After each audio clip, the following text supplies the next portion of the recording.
अस्सलाम वालेकुम। आज हम नेक्स्ट लेक्चर स्टार्ट करने वाले हैं और उसमें हमने ये देखना है कि हम average number of particle different cases के लिए जो हमने बोल्स, आइंस्टाइन, मैक्सवेल, बोल्ट्जमैन और फर्मी डायराक देखी थी, तो कि हम ये सब कुछ कैलकुलेट कर चुके हैं। पीछे हम एक दफ़ा सिर्फ ओवरव्यू कर रहे हैं, ठीक है। तो ये ओवरव्यू का नेक्स्ट लेक्चर है। जैसे पिछले लेक्चर में भी हमने जो बातें पढ़ ली थी उसका ओवरव्यू किया है और इस दफ़ा भी हम थोड़ा सा ओवरव्यू करेंगे। इसमें भी हम लोगों ने क्या कंसीडर करना है केस जिसमें हमारे पास एक आर्बिट्रेरी टेम्परेचर टी है और हमने हमारे जितने भी केसेस ऑफ इंटरेस्ट हैं उन सब के लिए mean number of particle NS average calculate करना है in mean number of particles in a particular state S। और हमारे पास मीन नंबर ऑफ पार्टिकल्स निकालने के लिए जो हम फार्मूला यूज़ करते हैं वो हमारे पास ये है, e raised to power minus beta n1 e1 plus n2 e2 and plus so on divided by summation n1 n2 and e raised to power minus beta n1 e1 plus n2 e2 and plus so on. By summing first over all possible value of ns using the multiplicative property of exponential function and rearranging the order of summation, ये equation आपके पास हो जाएगी, can be written as ns this sigma ns हमने property use करते हुए ns वाली term को अलहदा कर लिया और बाकी हमने सब टर्म्स को इंक्लूड कर लिया, ठीक है। इसमें s वाली टर्म नहीं है और बाकी हमारे पास है। इसी तरह आपके पास जो है sigma ns e raised to power minus beta ns es और आपके पास summation n1 n2 s e raised to power minus beta n1 e1 plus n2 e2 and plus so on। तो अब आपके पास the last sums in the numerator and denominator omit from consideration the particular state S and this is indicated by subscript S on the summation symbol. मतलब आपके पास जो summation symbol S है उसमें ये शो किया गया है कि आपके पास पर्टिकुलर स्टेट S का जो सम है वो हमने बीच में से निकाल लिया है और बाकी सारी स्टेट्स का जो है सम हमने रहने दिया, ठीक है। तो जब हम फोटोन स्टैटिस्टिक देखते हैं तो उसमें हमारे पास, क्योंकि वो एक स्पेशल केस है बोस आइंस्टाइन स्टैटिस्टिक का, जिसमें हमारे पास जो टोटल नंबर ऑफ पार्टिकल्स हैं वो अनस्पेसिफाइड होते हैं। तो जो हमने डिस्कशन किया लास्ट सेक्शन के अंदर, पिछले लेक्चर के अंदर, जो n1 n2 जो है वो आपके पास जिसकी वैल्यूज जो हैं वो आपके पास 0 1 2 3 so on for each value of r without any further restriction, क्योंकि उसके पास फोटोन स्टैटिस्टिक में हमारे पास कोई रिस्ट्रिक्शन नहीं है। तो जो सम सिग्मा s है in the numerator and denominator of this equation जो मैंने लिखी है are then identical and cancel. तो बेसिकली ये सम जो है वो ऑब्वियसली आपको नजर भी आ रहा है कि ये आपके पास अगर कोई रिस्ट्रिक्शन नहीं है on the number of the particles, तो जो आपके पास सम है sigma s this and this in the numerator and denominator वो आपके पास आइडेंटिकल हो जाएंगे और उसे हम कैंसल आउट कर लेंगे। तो सिर्फ हमारे पास क्या रह जाएगा, दिस।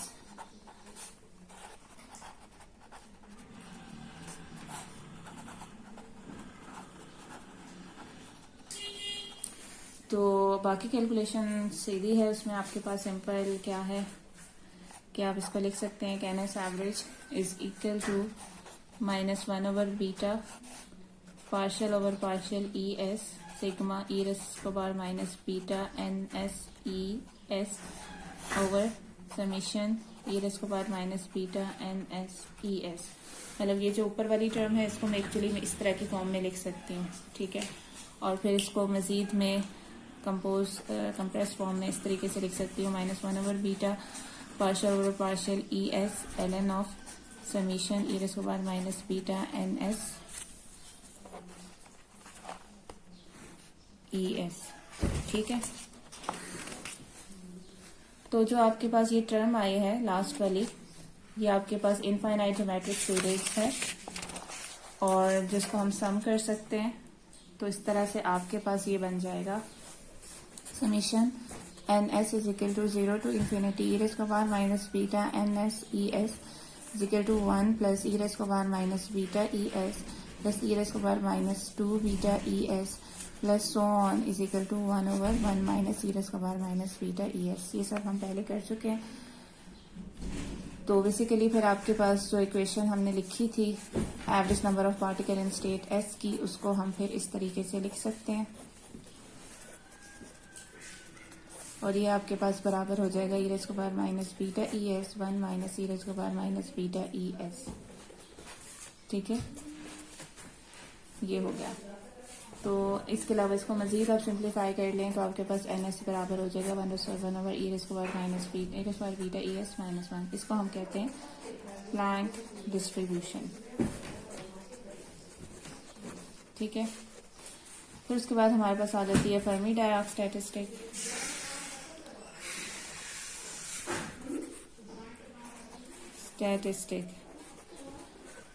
तो इस केस में हमारे पास जो केस है जिसमें नंबर ऑफ पार्टिकल फिक्स्ड है और इस रिस्ट्रिक्शन की वजह से हमारा जो केस है थोड़ा सा कॉम्प्लिकेटेड हो जाता है।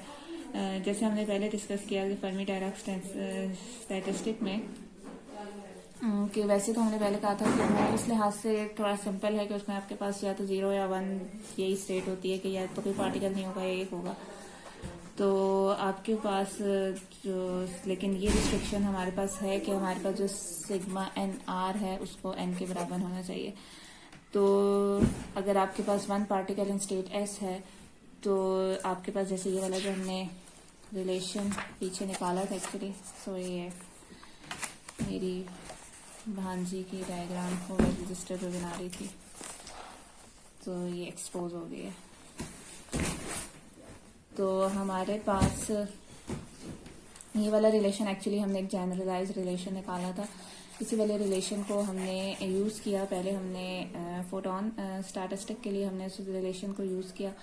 तो उसको जब हमने यूज़ किया था तो हमने ये कहा था कि हमारे पास जो है नंबर ऑफ पार्टिकल्स के ऊपर कोई रिस्ट्रिक्शन नहीं है, तो इसलिए ये जो हमारे पास समीशन है ये आइडेंटिकल होगा और आप जो है वो इनको जो है वो कैंसिल आउट कर सकते हैं। ठीक है, अब इस केस में हमारे पास जो फर्मी डायराक वाला केस है इसके अंदर जो आपके पास ये वाला रिलेशन है इसके अंदर ये समीशन एक्सटेंड करेगा over the remaining n-1 particle. मतलब मिसाल के तौर पे अगर आपका एक पार्टिकल एस स्टेट में है, ठीक है, तो जो ये वाला समीशन है ऑब्वियसली अगर आपकी एस स्टेट है तो एस स्टेट के अंदर जो है वो आपके क्योंकि या तो 0 पार्टिकल हो सकता है या 1 पार्टिकल हो सकता है। तो अगर आपका 1 पार्टिकल जो है वो 0 स्टेट के अंदर सॉरी एस स्टेट के अंदर है तो जो सिग्मा एस है वो आपके पास बाकी n-1 पार्टिकल जो रह जाएंगे, मेरा टोटल n में से एक तो एस स्टेट में हो गया ना, तो n-1 पार्टिकल के ऊपर होगा तो which can be put into the states other than S. Obviously S के अलावा जो स्टेट्स हैं उसमें आप रख सकते हैं।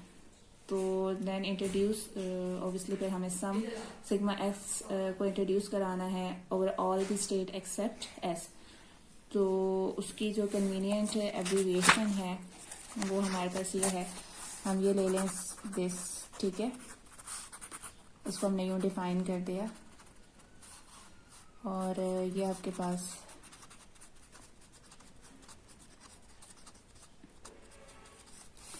अगर n नंबर ऑफ पार्टिकल हैं consider are to be distributed over these states, तो जैसे हमें पता है कि sigma r s n are is equal to 1 और s को हमने निकाल दिया है from this some.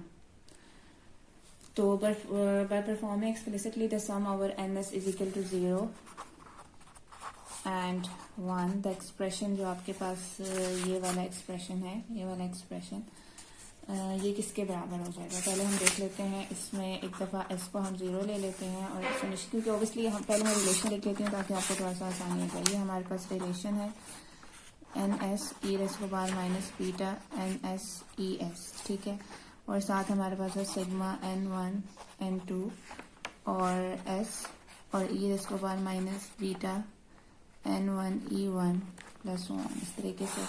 And then फिर आपके पास नीचे समीशन है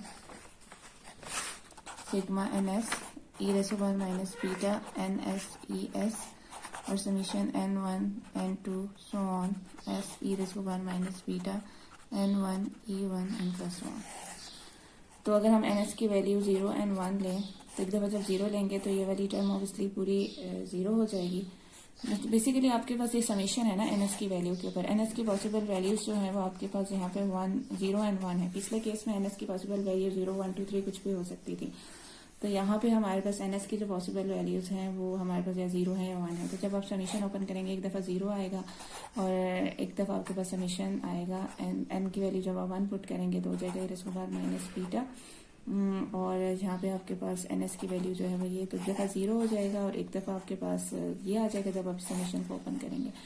और बाकी आपके पास जो ये वाला एक्सप्रेशन है इसका भी मैं आपको बताती हूँ कि इसको क्या होगा। फिलहाल इसको मैं ऐसे ही लिख देती हूँ, ठीक है। और यहाँ पे नीचे भी आप जब समीशन ओपन करेंगे तो आपके पास जो है वो एक दफ़ा समीशन में अब यहाँ पे बेसिकली आपके पास NS नहीं है तो इसमें सिंपल यहाँ पे ही पुट करेंगे। एक दफ़ा NS की वैल्यू यहाँ पे 0 पुट करेंगे, एक दफ़ा NS की वैल्यू 1 पुट करेंगे। जब 0 पुट करेंगे तो 1 आएगा और जब आप 1 पुट करेंगे तो e माइनस बीटा ई ऐसा आ जाएगा, ठीक है। और साथ आपके पास वही expression n1 n2 s e raised to power minus beta n1 e1 n plus so on, ठीक है। तो बेसिकली ये आपके पास जो है वो एक्सप्रेशन आ गया, ठीक है, इस तरीके से। आई थिंक ये क्लियर आ रहा है आपको नजर इसके अंदर के नहीं।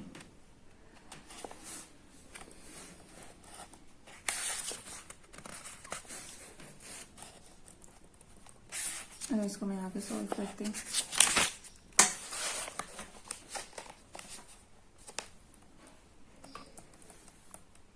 तो बेसिकली आपके पास जो हम सॉल्व कर रहे थे वो ये कि अब आपके पास NS की वैल्यू जो है वो क्या हो जाएगी। जब मैंने इस समीशन को ओपन किया तो ये 0 और प्लस दिस था, तो इसलिए 0 से मल्टीप्लाई होगा तो वो तो 0 हो जाएगा, तो प्लस पीछे आपके पास ये टर्म रह जाएगी e raised to power minus PS and this. अब ये वाली जो टर्म है बेसिकली ये आपके पास क्या है, ये यहाँ पे आपने जो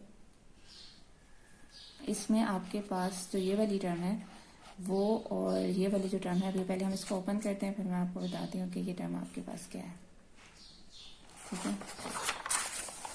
तो हमने एक डिफाइन किया था ZSN, ठीक है, और हमने इसे किया था यूं डिफाइन।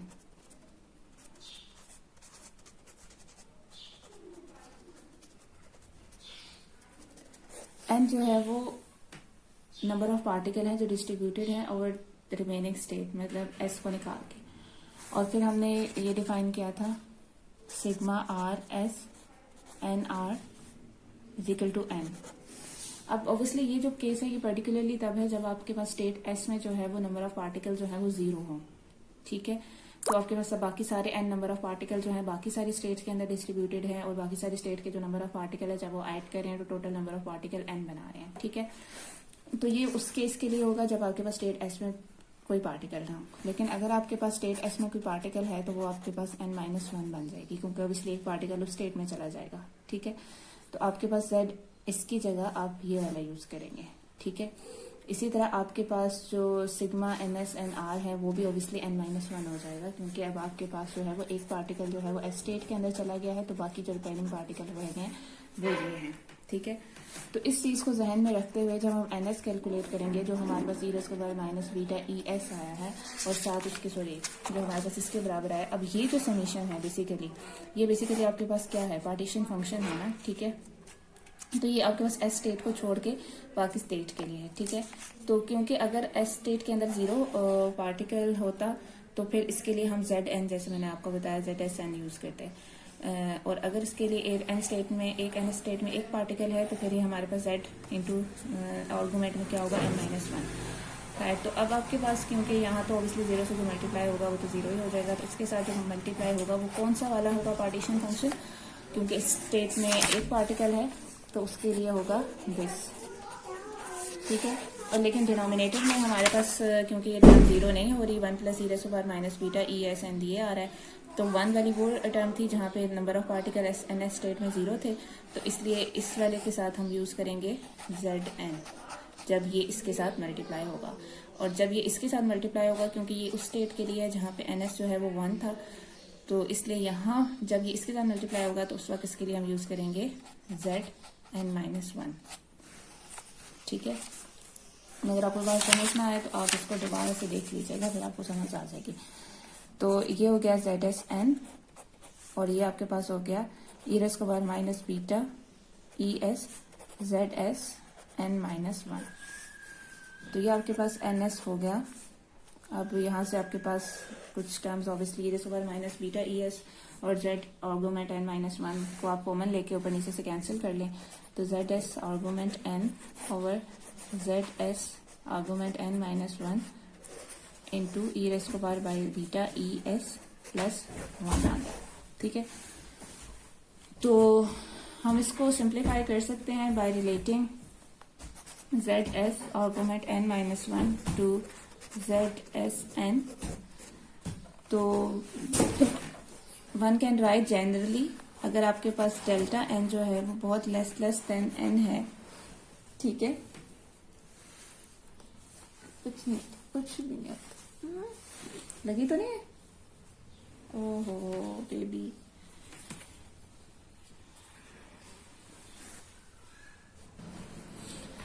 तो बेसिकली आपके पास मैं एक रिलेशन लिखने लगी हूँ। हमारे पास है एल एन। अगर हम लेट्स सपोज हम एक चीज़ डिफाइन करने लगे हैं, ये चीज़ है। ठीक है, मैं एक चीज़ डिफाइन करने लगी हूँ। ये आपके पास अगर मैं इसको ओपन करूँ, इसकी टेलर एक्सपेंशन करूँ, तो ये इसके बराबर होगी। ठीक है ना, अगर आप कंडीशन हमने ये लिखी है कि delta N is less than n. ठीक है, तो बेसिकली ये आपके पास इसके बराबर आ रहे हैं। ठीक है, तो आपके पास यहाँ से ये l N of Z S N minus इस वाली टर्म को हमने डिफाइन कर लिया अल्फा एस के बराबर, और अल्फा एस हमने कह दिया कि वो हमारे पास बराबर है partial L N of Z s ln of zs over partial n। ठीक है, तो अगर हम ये देखें, ये जो हमने डिफाइन किया ln of zs n minus delta n, ये हमारे पास आया ln of zs n minus alpha S delta n। अगर हम इसको देख लें और हम ये करें, एक चीज़ करते हैं कि मैं अल्फा एस डेल्टा एन को लिख देती हूँ ln ऑफ एक्सपोनेंशियल ऑफ क्योंकि ये माइनस है ना, minus alpha S delta n, ऐसे लिख सकती हूँ ना। ठीक है, तो मैं ऐसे लिख देती हूँ ln of Z S N minus delta N is equal to ln of Z S N minus ln of E raise को बार minus alpha S delta N. ठीक है, इसके बराबर ले लिया। अब यहाँ पे आप सिंपल लॉग का फार्मूला लगा दें, n minus delta N is equal to ln of Z S N divided by E raise को बार minus alpha S delta N.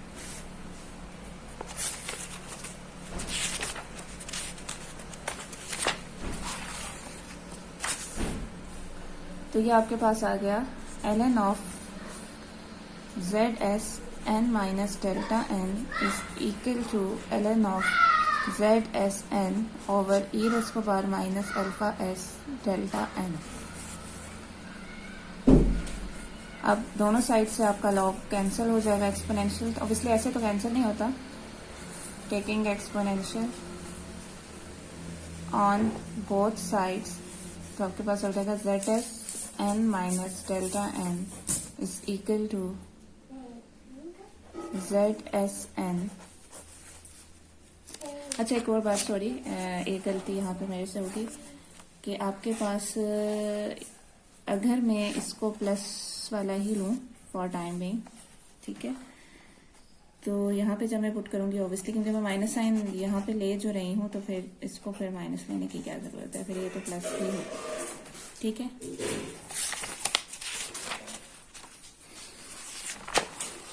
तो ये हमारे पास यहाँ पे प्लस ही होगा, और फिर जब ये ऊपर जाएगा ये इसके बाद minus alpha s del n हो जाएगा। ठीक है, तो हमारे पास ये एक रिलेशन आया, जो हमारा जेड एस एन था ये सम ओवर मैरी, ये क्या था हमारे पास, sum over very many state, one expect that the variation of its logarithm with the total number of particle n should be very insensitive as to which particular state s has been omitted from the sense. मतलब क्योंकि obviously ये आपके पास उस state के लिए था जब आपके पास एस स्टेट के अंदर कोई भी पार्टिकल ना हो, तो ऑब्वियसली ये आपके पास है, ये जो सम है ये ओवर मैनी स्टेट्स, और अगर आपके पास कोई वेरिएशन आती है तो ऑब्वियसली कोई उससे फर्क नहीं पड़ता है, क्योंकि क्या वेरिएशन आएगी, जो एस स्टेट है उसके अंदर तो कोई पार्टिकल ही नहीं है, तो ये आपके पास total N number of particle के लिए है। हालांकि स्टेट एस को तो हमने ओमिट कर दिया, स्टेट एस से में ओमिट हुई है, बाहर निकली हुई है, लेकिन आपके पास जो नंबर ऑफ पार्टिकल्स हैं वो वही हैं, क्योंकि स्टेट एस में हमारे पास 0 पार्टिकल। तो आपके पास अब हमने एक इंट्रोड्यूस करेंगे एक अप्रोक्सीमेशन, और हमने अल्फा एस को जो है वो इंडिपेंडेंट ऑफ एस जो है वो हम लिखते हैं, ठीक है। और उसका रीजन यही है कि हमारे पास जो हमने अल्फा एस डिफाइन किया है,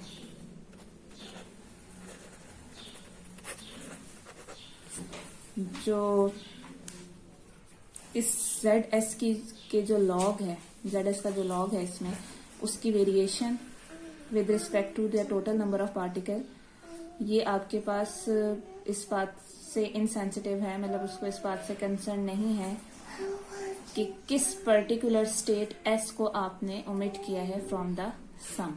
मैं रिपीट कर देती हूँ इस बात को कि ये जो हमने जेड एस एन डिफाइन किया था,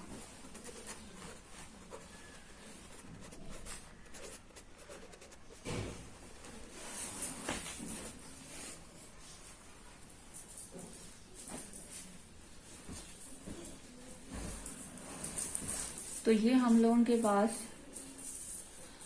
इसका हमने ये कहा है कि ये जो इसका लॉग है, यहाँ पे जो हम इसका लॉग ले रहे हैं और फिर उसकी वेरिएशन देख रहे हैं with the total number of particle N should be very insensitive as to which particular state S has been omitted from the sum, कि वो इस बात से उसे फर्क नहीं पड़ा कि कौन सी स्टेट आपने उसमें से एस निकाली है, ठीक है।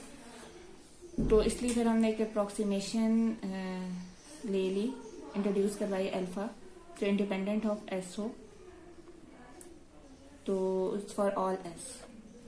तो ये जो आपके पास इक्वेशन हमने यूज की है, जब ये हमने जो यूज किया है, तो कि इसको हम एक्सप्रेस कर सकते हैं in term of the derivative of full partition function z n over all states which occur in the denominator of, जब आपके पास किस में आ रहा था, एक तो ये इस इक्वेशन के डिनोमिनेटर में भी आ रहा है, ठीक है, ये जो भी हमने फाइंड की है यहाँ पे, ठीक है। और इसके अलावा ये आपके पास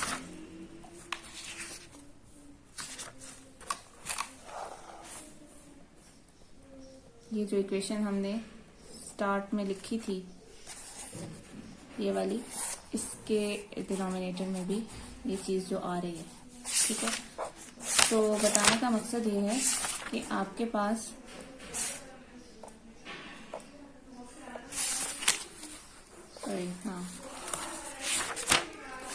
कि आपके पास डेरिवेटिव जो ये वाला हमारे पास है, इसको हम एक्सप्रेस कर सकते हैं in term of the derivative of full partition function z n over all states, जो कि हमारी उन दो इक्वेशंस के डिनोमिनेटर में आ रही हैं जैसे, ठीक है। तो हम अल्फा को partial ln of Z over partial n लिख देते हैं, और उसके बाद हमने जो अभी ये फाइंड किया है, ये वाला रिलेशन जो हमने फाइंड किया है, ठीक है, उसमें हम डेल्टा एन को 1 ले लेते हैं, क्योंकि हमारे पास change in the number of particle जो है वो 1 है। तो आपके पास Z S N minus 1 is equal to Z S N E raise कुमार माइनस अल्फा एस आ गया, ठीक है।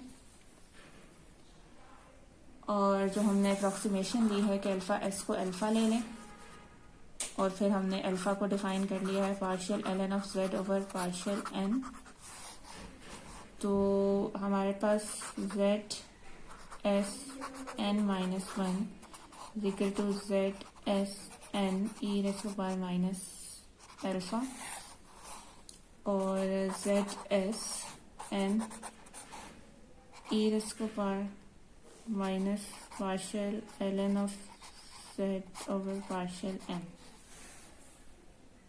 ठीक है, आपके पास फिर इक्वेशन जो ये वाली है हमारी, जो हमारे पास इसके बराबर थी, Z S N over Z S N minus one E raise को बार बीटा ई एस प्लस वन।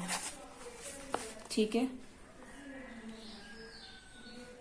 तो ये अगर आप देखें तो यहां से आपके पास इसकी वैल्यू आ गई है, ये वाली जेड एस ओवर, इसको इधर ले आए। ठीक है, और इस वाली टर्म को आप इधर ले आए। तो इसका क्या मतलब होता है कि ये आपके पास क्या आ जाएगा, वन ओवर, यहाँ पे वन ओवर ई रेस को power minus partial over partial n l N of z plus one.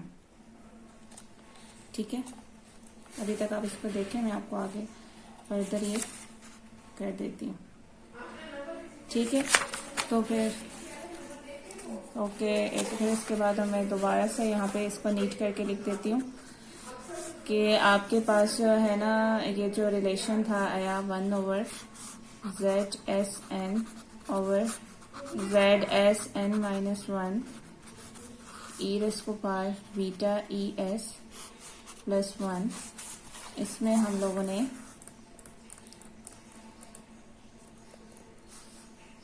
Z S N over Z S N minus one की वैल्यू है ई रेस को power minus alpha delta N, तो हमारे पास one हो गया। तो हमारे पास अगर हम अल्फा की वैल्यू फिलहाल ना भी पुट करें तो ये हो जाएगा ई रेस को power minus alpha. Let me see कि मैंने ये सही निकाला है कि नहीं। ये होगा sorry basically plus alpha, E raise को power plus alpha into E raise को पावर बीटा ई एस प्लस वन। अल्फा की वैल्यू बेसिक आप पुट ना करें तो ये आपके पास वन ओवर ई रेस को पावर अल्फा प्लस बीटा ई एस प्लस वन आ गया। इसे कहते हैं फर्मी डायराक डिस्ट्रीब्यूशन। ठीक है, ये हो गया हमारे पास फर्मी डायराक डिस्ट्रीब्यूशन। तो ये जो पैरामीटर अल्फा है ये हम डिटरमिन कर सकते हैं, ये जो इस इक्वेशन के अंदर हमारे पास आया है, फ्रॉम इक्वेशन दिस, सॉरी इस इक्वेशन से हम इसको डिटरमिन कर सकते हैं। और वो ये डिमांड करता है कि demands that the mean value must satisfy the relation. और बेसिकली ये रिलेशन ये सेटिस्फाई करता है कि ये डिमांड करता है कि आपके पास ये जो है वो इसके बराबर होना चाहिए। ठीक है, या इन अदर वर्ड आप ये कह सकते हैं कि सिग्मा आर वन ओवर ई रेस को power alpha plus beta E R, ये जो हमारे पास एन आर या एन एस एवरेज हमने फाइंड किया, उसको एन के बराबर होना चाहिए। तो जैसे आपको पता है कि जो फ्री एनर्जी होती है वो बराबर होती है इसके, तो ये जो आपके पास रिलेशन था alpha partial L N of Z over partial n वाला, ठीक है, तो अगर हम इसको देखें तो आपके पास एफ जो है वो इसके बराबर है, तो यहाँ से एल एन ऑफ जेड जो है वो किसके बराबर आ जाएगा, f over minus k t is equal to l N of z. ठीक है, तो इस अल्फा की वैल्यू में अगर मैं इसको यहाँ पे पुट कर दूं, minus one over K T partial F over partial N आ जाएगा। और बेसिकली आपको ये बात जैसे पता है कि partial F over partial n जो है वो basically chemical potential per molecule per particle के बराबर है, mu chemical potential per particle के बराबर है। तो यहाँ से अगर आपके पास देखें तो ये हो जाएगा -1/kt, मतलब म्यू ओवर kt, और 1/kt आपको जैसे पता है वो बीटा के बराबर है, तो माइनस बीटा म्यू के बराबर होता है। तो म्यू क्या है? Chemical potential per particle. तो यो आपके पास रिजल्ट आया है ऊपर, ये जो हमने अभी फाइंड किया था NS एवरेज का, जो कि बराबर था 1/e⁴ plus beta ES plus 1। इसके अंदर आप जो है वो अल्फा की वैल्यू पुट कर दें। तो बेसिकली ये सारी डेरिवेशन करने का मकसद ये था कि लास्ट टाइम जब मैंने आपको कराया था तो उसमें मैंने म्यू इंट्रोड्यूस करवाया था, और मैंने आपको बताया था कि म्यू इंट्रोड्यूस कराना इसलिए ज़रूरी है क्योंकि हमने जो एवरेज नंबर ऑफ पार्टिकल्स हैं इन अ स्टेट, उनका जो समीशन है वो टोटल नंबर ऑफ पार्टिकल के लिए बराबर होना चाहिए। उस कंडीशन को सेटिस्फाई करने के लिए हमें म्यू को इंट्रोड्यूस करवाना पड़ा है इस केस के अंदर, जो कि हमारे पास फोटोन स्टैटिस्टिक में नहीं था लेकिन यहाँ पे है। तो वो मैंने अब आपको मैथमेटिकली डिराइव करके भी बता दिया कि किस तरह हमारे पास average number of particle in a particular state जो है उसके लिए उनका जो सम है और उसको एवरेज नंबर ऑफ उनको टोटल नंबर ऑफ पार्टिकल के बराबर होने वाली रिस्ट्रिक्शन से हम ये चीज़ फाइंड कर सकते हैं। ठीक है इसका। तो e⁴ beta ES minus beta mu plus 1 आपके पास हो जाएगा। तो यहाँ से जैसे आपको देख के पता चल रहा है कि अगर आपके पास ES की जो वैल्यू है वो काफ़ी ज़्यादा लार्ज हो जाए, ठीक है, तो बेसिकली आपके पास हो जाएगा 1/e⁴ beta ES minus mu plus 1, ठीक है। तो अगर हमारे पास ES की वैल्यू बहुत ज़्यादा लार्ज हो जाए, ठीक है, तो ओवरऑल ये वाली टर्म काफ़ी बड़ी हो जाएगी। हम कहेंगे सपोज करते हैं कि इन्फिनिटी को अप्रोच करती है, तो 1/∞ जो है वो 0 को अप्रोच करता है, तो उस लिहाज से जो NS है वो 0 को अप्रोच कर दिए। On the other hand since the denominator 9, आपके पास जो डिनोमिनेटर है इस इक्वेशन का, ये जो हमारे पास जहाँ पे हमने अल्फा की वैल्यू पुट की थी alpha plus beta ES plus 1, ये वाला जो हमने ऊपर ये वाला जो रिलेशन हमने यूज किया है, इसका जो डोमिनेटर है वो कभी भी लेस देन यूनिटी नहीं हो सकता। नो मैटर कितनी भी स्मॉल आपके पास जो है वो ES की वैल्यू हो जाए, तो आपके पास जो है इसका जो डिनोमिनेटर है वो चाहे आप कितनी भी स्मॉल ले लें ES की वैल्यू, वो लेस देन यूनिटी नहीं हो सकता, ठीक है। तो इसका मतलब ये है कि आपके पास जो एवरेज नंबर ऑफ पार्टिकल है इन स्टेट S, उसकी वैल्यू लेस देन या इक्वल टू 1 होगी। आप मतलब ये मैंने एक कंडीशन ये ले ली जिसमें हमने ES की वैल्यू को लार्ज इनफ ले लिया, तो NS की वैल्यू अप्रोच करिए 0 को, और दूसरी कंडीशन ये हमने ले ली कि आपके पास लेस देन 1 नहीं हो सकता। का मकसद ये बताने का है कि आपके पास अगर वो लेस देन 1 हो जाएगा डिनोमिनेटर, तो इसका मतलब है कि आपके पास जो ओवरऑल NS की वैल्यू है वो ग्रेटर देन 1 हो जाएगी अगर डिनोमिनेटर लेस देन 1 हो जाए। तो अगर डिनोमिनेटर लेस देन 1 नहीं, देखें दो एक्सट्रीम कंडीशन हैं। एक में आपके पास एनर्जी बहुत ज़्यादा लार्ज है, अगर बहुत लार्ज होगी तो NS एवरेज की वैल्यू जो है वो 0 हो जाएगी। और अगर एनर्जी की वैल्यू जो है वो मतलब इसका क्या मतलब, इसका मतलब ये है कि अगर किसी पर्टिकुलर स्टेट S की एनर्जी बहुत ज़्यादा हाई है तो ऑब्वियसली उसमें पार्टिकल के जाने की प्रोबेबिलिटी कम हो जाएगी ना, क्योंकि उसकी एनर्जी बहुत ज़्यादा हाई है और उसके लिए आपको बहुत ज़्यादा हाई टेम्परेचर देना पड़ेगा ताकि वो उस पर्टिकुलर स्टेट में जा सके, तो उसमें जाने की प्रोबेबिलिटी बहुत कम हो जाएगी। तो उसमें एवरेज नंबर ऑफ पार्टिकल उस स्टेट के अंदर जो है वो हम कह देंगे कि वो 0 हो गया। तो अगर एनर्जी बहुत इनफ लेस हो जाए, बहुत ही कम हो जाए, तो हमारे पास इस इक्वेशन का डिनोमिनेटर लेस देन 1 फिर भी नहीं होता। इसका मतलब यही है कि मतलब ओवरऑल ये वाली टर्म 0 हो जाएगी, लेकिन ये 0 भी हो जाए तो तब भी इससे ज़्यादा इस तरह की कोई वैल्यू नहीं आ सकती कि आपके पास ओवरऑल जो है ना डिनोमिनेटर 1 से लेस होगा। मतलब इसकी मिनिमम वैल्यू 0 हो जाएगी, जिसकी वजह से आपके पास ऊपर भी 1 और नीचे भी 1 आ जाएगा। उससे मजीद ये छोटी नेगेटिव नंबर्स में नहीं जा सकती कि आप ये कहें कि 1 में से वो माइनस करेंगे तो वैल्यू डिनोमिनेटर की लेस देन 1 हो जाएगी और ओवरऑल आपके पास वैल्यू जो है इस NS की वो ग्रेटर देन 1 आ जाएगी। तो इसका मतलब ये है कि NS की मैक्सिमम वैल्यू जो है वो 0 और 1 के बीच में ही लाई कर सकती है। तो हम ये कह सकते हैं कि 0 is less than S and S is less than equal to 1। तो ये वो रिलेशन है जो कि आपके पास रिफ्लेक्ट कर ले property the requirement imposed by the Pauli exclusion principle के मिनिमम या तो 0 होगा या मैक्सिमम 1 होगा। मतलब एवरेज जो है वो आपके पास या 0 होगी या 1 होगी, इन दोनों के बीच में होगी, ठीक है। तो यहाँ तक ये चीज़ हमने देख लिया कि हमारे पास जो है वो म्यू हमारा किस तरीके से आ गया। तो हमारे पास अब हमने remark concerning the validity of the approximation. तो हमारे पास जो पार्टीशन फंक्शन की अब जो हमने अप्रॉक्सीमेशंस ली हैं, ठीक है, उसको हम देखते हैं कि उसकी वैलिडिटी क्या है, ठीक है या नहीं है।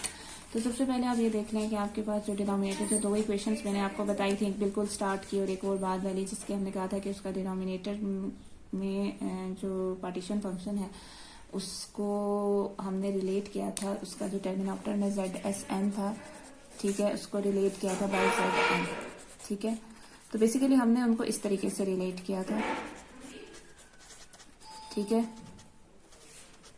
ZSN -1, ठीक है। ये बेसिकली ये कहाँ से आया, ठीक है, ये चीज था, ये वाला, ठीक है, ZSN plus e raise to power minus beta ES ZSN -1, ठीक है। ये बेसिकली पार्टीशन फंक्शन है ओवरऑल, मतलब पूरी जब आप एस स्टेट को इंक्लूड भी कर रहे हो तब ऐसा ही होता है ना, एवरेज नंबर ऑफ पार्टिकल जब आप निकालते हैं तो नीचे फुल पार्टीशन फंक्शन ही आता है सिस्टम का।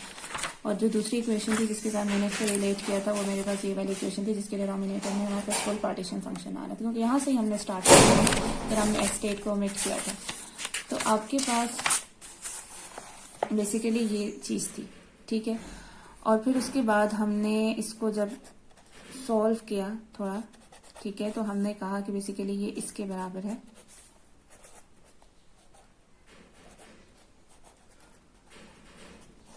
ठीक है। ये हमने जब सॉल्व की है, जब हमारी वैल्यूज आई थी, क्या आया था, हमने ZSN ओवर ZSN -1 को हमने किसके बराबर लिया था, e raise to power alpha के बराबर लिया था ना, तो ये वहां से आ गया, ठीक है। तो यहाँ पे आपके पास जो ZSN -1 है उसकी जगह आप ले लें ZSN e raise to power minus alpha, ठीक है। तो फिर उसके बाद आपके पास ये जो ऊपर रिलेशन आया है इसमें आप दोनों साइड पे लॉग ले लें, ln of z is equal to ln of ZS plus ln of 1 plus e raise to power minus alpha minus beta ES, ठीक है। तो अब यहाँ पे हमने जो इक्वेशंस यूज किए हैं वो मैंने आपको बता दिया कि हमने कौन कौन सी इक्वेशंस यूज की हैं। एक हमने ये वाली की है इक्वेशंस, ठीक है,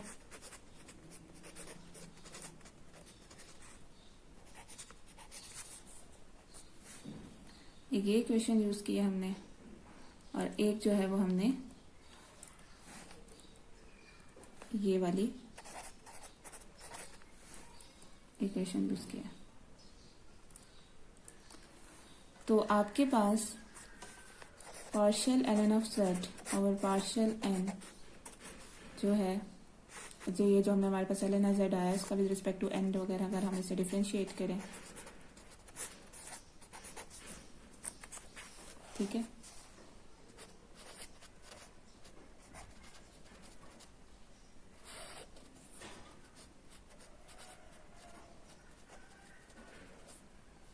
इसको आप डिफरेंशिएट कर लें, वो इसके बराबर आएगा, e raise to power minus alpha minus beta ES over 1 plus e raise to power minus alpha minus beta ES partial alpha over partial n। जबकि असल में बेसिकली मैंने इसमें अल्फा जो है वो उसको मैंने इसके बराबर, मतलब पूरा जब सॉल्व करेंगे तो आपके पास ये आएगा, ठीक है, अल्फा जो है वो इसके बराबर आएगा। आप इसे सॉल्व करके देख सकते।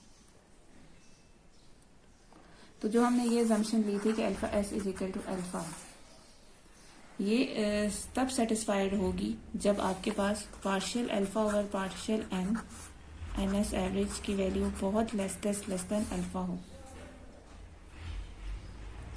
और जो फर्मी डायराक स्टैटिस्टिक के लिए जहां पे आपके पास NS एवरेज अगर लेस देन L1 है, कब, जब आपके पास partial alpha over partial n is less than alpha, मतलब number of particles n is large enough so that the chemical potential does not change appreciably upon addition of one more particle to the system। इस बात का मतलब ये है कि आपके पास ये तब हम लोग ये assumption जो है वो सेटिस्फाइड होगी जब आपके पास ये होगा। और for फर्मी-Dirac statistic where NS average is less than 1 if partial alpha over partial n is less than alpha, या कह सकते हैं कि नंबर ऑफ पार्टिकल्स n जो है कैपिटल N वो इतने लार्ज इनफ हैं कि जब केमिकल पोटेंशियल उससे नहीं चेंज हो रहा, अगर में कोई खास फर्क नहीं पड़ रहा अगर आप एक मोर पार्टिकल भी सिस्टम के अंदर ऐड कर दो। ठीक है,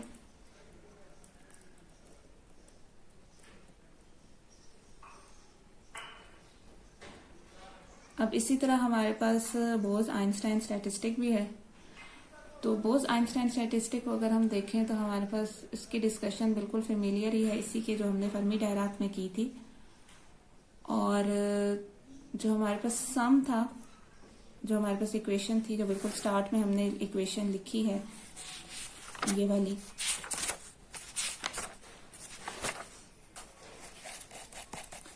इसमें जो हमारा सम है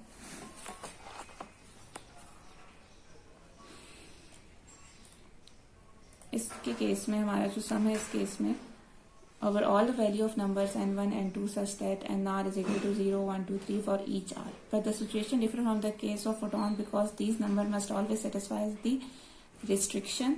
कौन सी रिस्ट्रिक्शन थी इनके ऊपर? इनके ऊपर रिस्ट्रिक्शन है कि आपके पास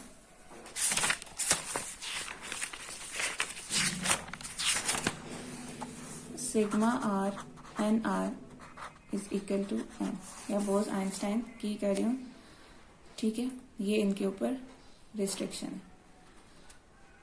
तो आपके पास of a fixed number of particles, तो अभी जो हमने आपको स्टार्ट में इक्वेशन दिखाई है उसमें अगर आप समीशन परफॉर्म करें इस केस के लिए तो आपके पास 0, मतलब ऑब्वियसली इट डिपेंड्स कि आपके पास जो है वो नंबर ऑफ पार्टिकल्स, आप समीशन 0 से स्टार्ट करें, 0 1 2 3 एंड सो ऑन। जैसे फर्मी-डायराक में तो सिर्फ 0 और 1 था, यहाँ पे NS की वैल्यू 0 1 2 3 कुछ भी हो सकती है। तो उस हिसाब से आप समीशन ओपन करेंगे, उस हिसाब से ये जो आपके पास नंबर साथ मल्टीप्लाई हो रहा है ये चीज। अब मैं इसको दोबारा सारे को नहीं कह रही कि वही कंडीशन आ रही है। ठीक है, आप इसको सॉल्व करेंगे तो ये इसी तरह आता जाएगा। इसी तरह यहाँ पे डिनोमिनेटर में आपके पास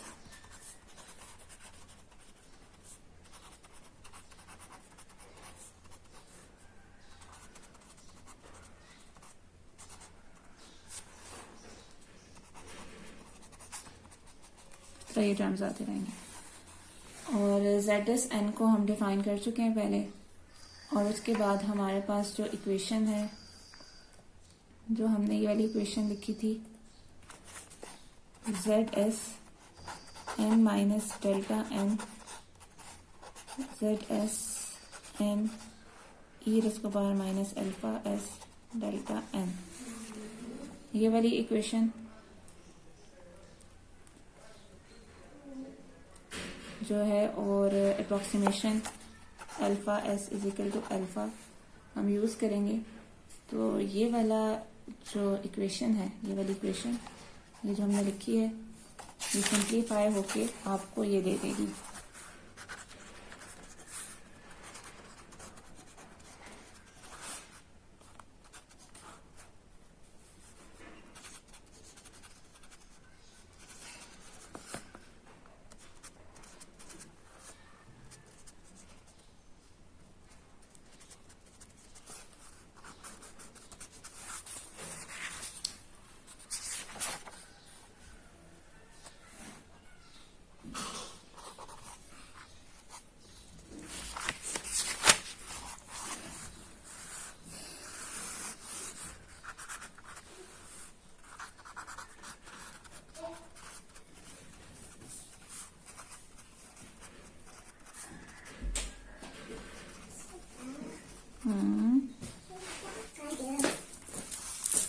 तो ये आपके पास NS हो जाएगा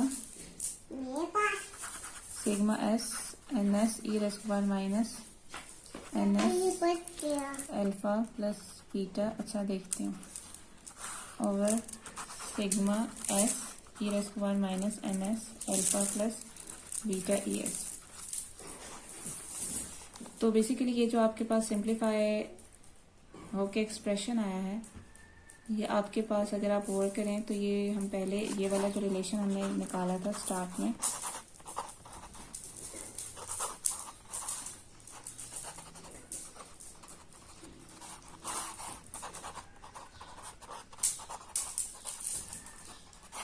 ये उसी की तरह है, सिर्फ सिंपल आपके पास जो डिफरेंस आ रहा है वो अल्फा वाली टर्म का जो है वो डिफरेंस आ रहा है कि वहां पे बीटा ई एस है और यहाँ पे जो है वो alpha plus beta E S है। तो बाकी जो आपके पास बाकी कैलकुलेशन बिल्कुल वैसे ही होंगी, और जैसे वहां पे आपके पास पहले जो आपने रिजल्ट डिराइव किया था स्टार्ट में, जो मैट्रिक्स सीरीज वाली वैल्यू को पुट करके, बिल्कुल वैसे स्टार्ट में जिस तरीके से हमने किया था ना ये वाला, और फिर हमारे पास ये रिलेशन आया था।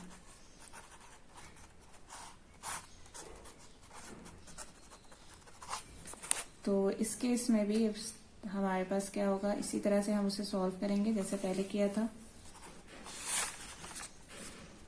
और आपके पास जो रिलेशन आ जाएगा वो आपके पास आ जाएगा n s this 1/e to the power alpha plus beta E s minus 1। ये है आपके पास बोस आइंस्टाइन डिस्ट्रीब्यूशन। यहाँ पे एन एस जो है वो बहुत ज्यादा लार्ज हो सकता है, और एन एस एवरेज की वैल्यू, सॉरी इसकी वैल्यू बहुत ज्यादा लार्ज हो सकती है इन दिस केस। और जो अल्फा है वो बिल्कुल वैसे ही डिटरमिन करेंगे जिस तरह हम लोगों ने पीछे डिटरमिन किया था, इससे average number of particle in a state और उनका समीशन लेके हमने कैलकुलेट किया था। तो आपके पास आ जाएगा यहाँ पे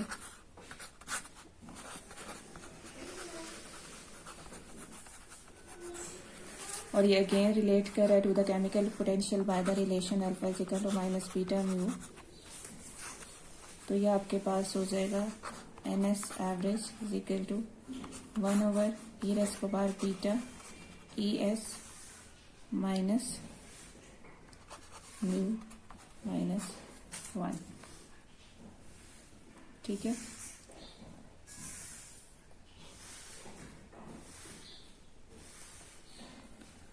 तो in the case of photon जो सम है are to be perform without any restriction as the total number capital n of particle so that Z N और Z S n does not depend on n. मतलब उस case में हमारे पास Z N या फिर Z S N जो है वो एन के ऊपर डिपेंड नहीं कर रहे होते, जिसकी वजह से अल्फा जो है वो 0 हो जाता है।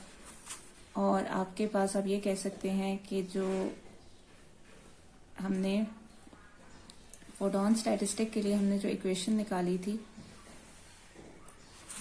मतलब बेसिकली हमने अल्फा इसके लिए बराबर डिफाइन किया था ना, partial L N of Z over partial n. जब आपके पास रिस्ट्रिक्शन ही नहीं है नंबर ऑफ पार्टिकल्स के ऊपर, तो फिर ऑब्वियसली पार्टीशन फंक्शन जो है वो भी आपके पास, जब रिस्ट्रिक्शन नहीं है नंबर ऑफ पार्टिकल के ऊपर, तो इसका मतलब यही है कि नंबर जो पार्टीशन फंक्शन है वो भी डिपेंड नहीं कर रहा है एन पे। तो अगर आप उसका डेरिवेटिव लेंगे विद रिस्पेक्ट टू एन तो वो 0 ही होगा।